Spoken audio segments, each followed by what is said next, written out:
হয়েছে? তুই কিছু না তো বাবা? আচ্ছা রান্না, তুমি যাবে না আমাদের সাথে? বাবা এখানে কিছু কাজ আছে। কি এমন কাজ?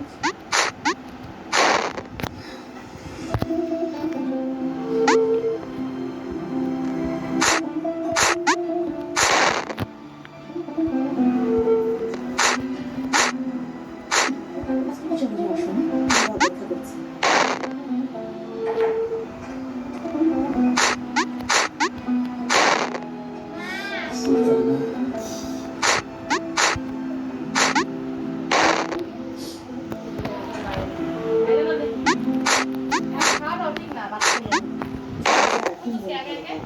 মিশরের ঝামেলা শেষ হয়ে গেছে, এই নিয়ে চিন্তা কিসে? এই ভাই সুস্থভাবে ফিরে আসবে, তুমি দেখে নেবে ইনশাআল্লাহ। আশা করি ওর কোনো বিপদ হয়নি। নিশ্চয়। তোমার শরীর এখন কেমন? বাচ্চার জন্য নিজের যত্ন নাও, নিজের অযত্ন করো না। আমি নাকি? নিশ্চয়, সবাই আমার যত্ন করেছে। যেটা করো না সেটা করো না ভাববেন না বেগম সুলতানা, আমি খেয়াল রাখছি না। তাছাড়া রীতিমও এসে মাঝামাঝি পরীক্ষা দিতে।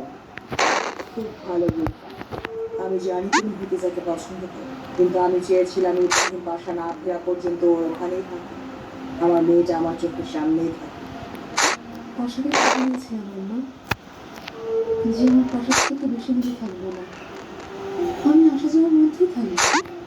আমার পাশাদের কথা খুব মনে পড়ে।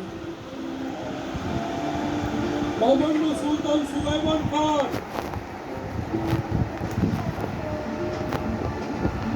আম্মা,